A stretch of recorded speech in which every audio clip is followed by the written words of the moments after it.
मत्ती रचित सुसमाचार 20वां अध्याय। स्वर्ग का राज्य किसी गृहस्थ के समान है जो सवेरे निकला कि अपने दाख की बारी में मजदूरों को लगाए, और उसने मजदूरों से 1 दिनार रोज पर ठहराकर उन्हें अपने दाख की बारी में भेजा।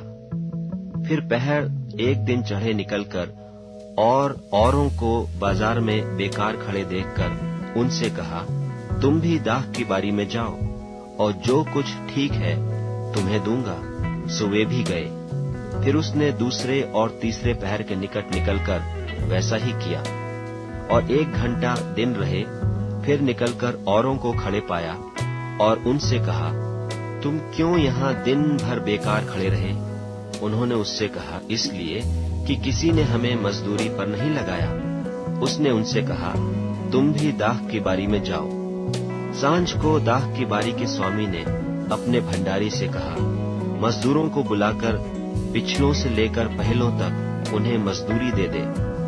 सो जब वे आए, जो घंटा भर दिन रहे लगाए गए थे, तो उन्हें 1-1 दिनार मिला।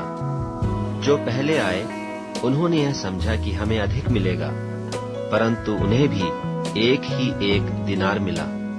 जब मिला तो वे गृहस्थ पर कुड़कुड़ा के कहने लगे कि इन पिछलों ने 1 घंटा काम किया, और तूने उन्हें हमारे बराबर कर दिया, जिन्होंने दिन भर का भार उठाया और घाम सहा। उसने उनमें से एक को उत्तर दिया कि हे मित्र, मैं तुझसे कुछ अन्याय नहीं करता। क्या तूने मुझसे 1 दिनार न ठहराया? जो तेरा है उठा ले और चला जा। मेरी इच्छा यह है कि जितना तुझे उतना ही इस पिछले को भी दूं। क्या उचित नहीं कि मैं अपने माल से जो चाहूं सो करूं?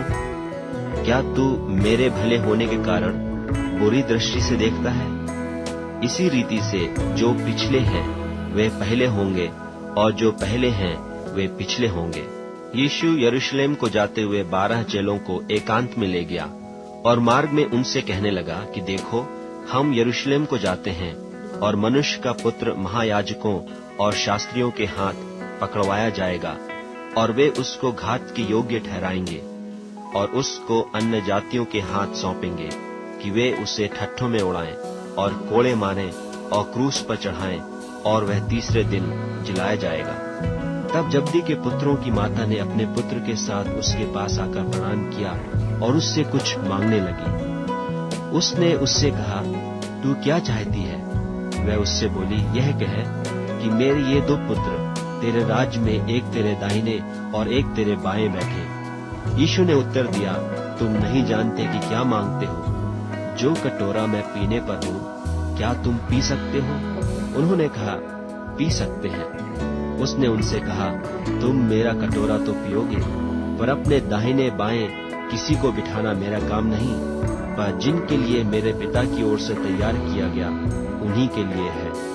यह सुनकर 10 चेले उन दोनों भाइयों पर क्रुद्ध हुए। यीशु ने उन्हें पास बुलाकर कहा, तुम जानते हो कि अन्य जातियों के हाकिम उन पर प्रभुता करते हैं, और जो बड़े हैं वे उन पर अधिकार जताते हैं, परंतु तुम में ऐसा ना होगा। परंतु जो कोई तुम में बड़ा होना चाहे वह तुम्हारा सेवक बने, और जो तुम में प्रधान होना चाहे वह तुम्हारा दास बने। जैसे कि मनुष्य का पुत्र वह इसलिए नहीं आया कि उसकी सेवा टहल की जाए, परंतु इसलिए आया कि आप सेवा टहल करें और बहुतों की छुड़ौती के लिए अपने प्राण दे। जब वे यरीहो से निकल रहे थे तो एक बड़ी भीड़ उसके पीछे हो ली, और देखो 2 अंधे जो सड़क के किनारे बैठे थे, यह सुनकर कि यीशु जा रहा है, पुकार कर कहने लगे कि हे प्रभु, दाऊद के संतान, हम पर दया कर। लोगों ने उन्हें डांटा कि चुप रहें, पर वे और भी चिल्लाकर बोले, हे प्रभु, दाऊद के संतान, हम पर दया कर। तब यीशु ने खड़े होकर उन्हें बुलाया और कहा, तुम क्या चाहते हो कि मैं तुम्हारे लिए करूं? उन्होंने उससे कहा, हे प्रभु, यह कि हमारी आंखें खुल जाएं।